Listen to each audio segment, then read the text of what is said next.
Olá, aqui é o Eric Azevedo e nesse vídeo de hoje eu quero falar com você sobre dicas de pronúncia.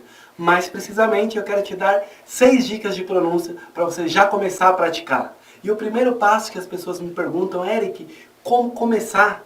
O que eu faço primeiro? E o que eu digo para as pessoas é, começa usando filmes, músicas, diálogos da vida real. Foi assim que eu comecei. Eu comecei a estudar há muitos anos e eu ainda me lembro do texto que eu usei para começar. E eu posso citar aqui para você. Ele era mais ou menos assim. New York, Monday, 1st of July, 10 o'clock p.m. The night is cold at the Big Apple. A cell phone rings somewhere in Manhattan. Hello? That's it. 987-6634. Yes, Michael is speaking. Who are you? On the other side of the call, an unexpected answer. Oh my God, you know the password. Who are you? What do you want? And once more, the person gives an answer. However, now it isn't so unexpected. Eric, mas como que você lembra esse texto se já faz tantos anos que você começou a estudar? É justamente porque não eram palavras soltas. Se você começar a estudar pelo dicionário, na letra A, até chegar na letra B, você já não se lembra da maior parte das palavras que você viu. Mas quando é um conteúdo de um filme, de uma história, de um diálogo, fica mais fácil para você praticar e também para você absorver. Segunda dica, o melhor jeito da gente aprender a falar é falando. Não adianta eu querer falar só lendo. Eu preciso falar. O melhor jeito de aprender a falar é falando. Por exemplo, eu tenho um filho de 3 anos e meio aproximadamente, e que fala muito bem o português. Ele expressa o que ele quer comer, o que ele quer vestir, do que ele quer brincar, conta como foi a aula na escola, o que aconteceu no caminho para casa. Mas o que acontece com ele quando aprende uma palavra nova? O que acontece várias vezes na semana. Ele vai usando essa palavra até que ele tome posse dela, até que ele consolide esse vocabulário. É a mesma coisa que ele faz quando ganha um brinquedo novo. Ele brinca até que aquilo fique automático. A mesma coisa é com a nossa pronúncia. Quanto mais a gente falar, melhor vai ficar, mais automatizado vai ficar. Terceiro passo, e muito importante, é o listening, o ouvir em inglês. É impossível a gente falar se a gente não ouvir. Um ouvido bem treinado é imprescindível para uma boa pronúncia. Então a gente tem que ouvir de novo. Quanto mais a gente ouvir, quanto mais a gente falar, quanto mais a gente colocar no nosso dia a dia, melhor vai ficar. O quarto passo, ele é muito importante, principalmente para nós, para mim, para você, para nós que somos brasileiros. Por quê?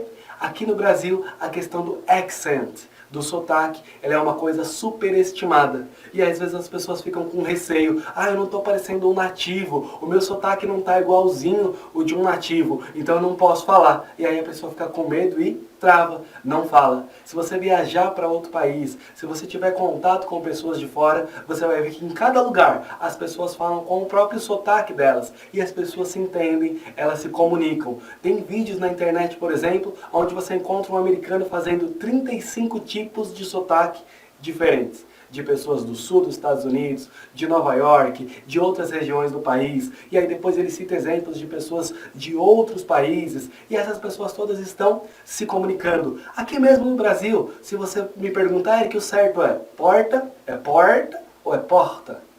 Dependendo da região que você for do país, você vai falar de uma dessas formas. O certo é chover ou é chover?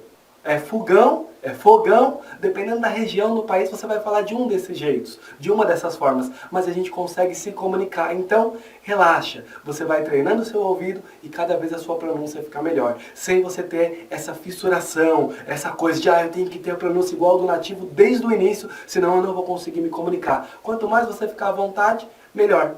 E aí depois a gente tem outros tipos de dicas que a gente pode acrescentar. Por exemplo, a gente tem palavras terminadas em K e N no inglês, onde a gente não pronuncia o som do K. Know, saber, knife, faca, knee, joelho, doorknob, maçaneta. Então isso é uma coisa muito comum no inglês e são dicas mais simples que dá para você ir acrescentando depois que você já está usando, que você já está praticando. Palavras terminadas em M e palavras terminadas em N. Por exemplo, o them, de eles. A gente fala mais e fecha a boca. Them.